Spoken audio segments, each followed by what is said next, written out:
पश्चिम Asia पर BRICS में रार छिड़ गई है। भारत की अध्यक्षता में बीच का रास्ता निकाला गया है। पर्दे के पीछे की पूरी कहानी क्या है वो हम आपको समझाएंगे इस वीडियो में। नमस्कार, आप देख रहे हैं न्यूज़ 18 का डिजिटल प्लेटफॉर्म। मैं हूं आपके साथ श्रुति श्रीवास्तव। नई दिल्ली में आयोजित ब्रिक्स विदेश मंत्रियों की बैठक 2026 में पश्चिम एशिया के मुद्दे पर सदस्य देशों के बीच मतभेद सामने आए हैं। भारत की अध्यक्षता में जारी अध्यक्षीय बयान यानी चेयर्स स्टेटमेंट में स्वीकार किया गया कि मध्य पूर्व की स्थिति पर देशों के विचार अलग अलग थे। हालांकि सभी ने शांति, कूटनीति और अंतर्राष्ट्रीय कानूनों के पालन पर सहमति जताई है। नहीं समझ में आया होगा, आई नो दैट, इसलिए विस्तार से हम आपको इस वीडियो में बता रहे हैं, ध्यान से सुनिए। दरअसल 14 और 15 मई 2026 को आयोजित ब्रिक्स विदेश मंत्रियों की बैठक एक बड़े कूटनीतिक मोड़ पर समाप्त हुई। भारत की अध्यक्षता में हुई इस बैठक में उम्मीद की जा रही थी कि पश्चिम एशिया यानी कि वेस्ट एशिया और मध्य पूर्व के संकट पर एक साझा बयान आएगा। हालांकि जमीनी हकीकत कुछ अलग रही और सदस्य देशों के बीच इस संवेदनशील मुद्दे पर गहरी असहमति देखने को मिली। नतीजतन एक साझा घोषणा पत्र की जगह भारत को अध्यक्षीय बयान और आउटकम डॉक्यूमेंट जारी करना पड़ा। इस दस्तावेज में स्पष्ट रूप से उल्लेख किया गया कि पश्चिम एशिया की स्थिति को लेकर सदस्य देशों के बीच अलग अलग मत थे। यह बयान इस बात का संकेत है कि रूस, चीन, भारत और हाल ही में शामिल हुए नए सदस्यों के बीच क्षेत्रीय सुरक्षा और हितों को लेकर खींचतान जारी है। तो वहीं ब्रिक्स देशों के बीच आखिर किन मुद्दों पर पेच फंसा हुआ है वो भी समझिए। नई दिल्ली में जुटे ब्रिक्स देशों के विदेश मंत्रियों ने वैश्विक राजनीति और सुरक्षा पर विस्तार से चर्चा की, लेकिन जब बात पश्चिम एशिया की आई तो सहमति की जगह विविध दृष्टिकोण हावी रहे। भारत द्वारा जारी बयान के मुताबिक सदस्य देशों ने अपने अपने राष्ट्रीय रुख प्रस्तुत किए। हालांकि सभी देशों ने इस बात पर जोर दिया कि वर्तमान संकट का समाधान संवाद और कूटनीति से होना चाहिए। संप्रभुता और क्षेत्रीय अखंडता का सम्मान करने पर तो सब राजी थे, लेकिन संकट की जिम्मेदारी और उसके समाधान के तरीकों पर विचार अलग थे।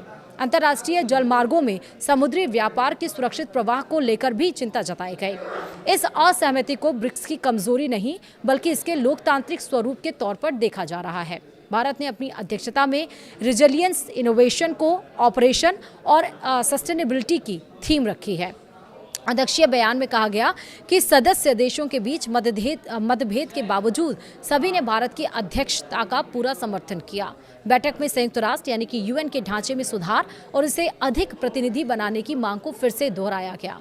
चीन और रूस ने एक बार फिर भारत और ब्राजील की सुरक्षा परिषद में बड़ी भूमिका की आकांक्षाओं का समर्थन किया। बैठक में गाजा पट्टी और लेबनान की स्थिति पर गहरी चिंता व्यक्त की गई। तो वहीं मंत्रियों ने अंतर्राष्ट्रीय मानवीय कानून के उल्लंघन की कड़ी निंदा की है। विशेष रूप से नागरिक बुनियादी ढांचे और आम नागरिकों की सुरक्षा पर जोर दिया गया। बयान में मांग की गई है कि गाजा में बिना किसी बाधा के मानवीय सहायता पहुंचनी चाहिए। साथ ही इजराइल फिलिस्तीनी संघर्ष के द्विराष्ट्र समाधान यानी कि 2 स्टेट सॉल्यूशन के प्रति प्रतिबद्धता जताई गई है।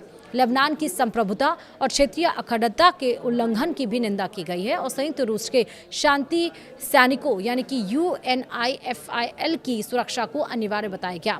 ब्रिक्स देशों ने वैश्विक शासन प्रणाली में सुधार की अपनी पुरानी मांग को फिर से सुधार दी है। मंत्रियों ने ब्रिटेन वुड्स संस्थानों यानी कि IMF और वर्ल्ड बैंक में बदलाव की आवश्यकता जताई ताकि वे उभरती अर्थव्यवस्थाओं का सही प्रतिनिधित्व कर सके। डिजिटल पब्लिक इंफ्रास्ट्रक्चर यानी कि DPI और ग्लोबल सप्लाई चेन को मजबूत करने पर भी लंबी चर्चा हुई है। सदस्य देशों ने माना कि एक ध्रुवीय दुनिया की जगह बहुध्रुवीय व्यवस्था ही भविष्य की चुनौतियों का समाधान कर सकती है।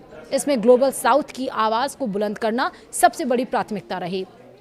बता दें कि भारत में 22 अप्रैल 2025 को जम्मू कश्मीर में हुए आतंकी हमले की कड़ी निंदा भी की गई, जिसमें 26 लोग मारे गए थे। मंत्रियों ने स्पष्ट किया कि आतंकवाद को किसी भी धर्म या राष्ट्रीयता से नहीं जोड़ा जाना चाहिए।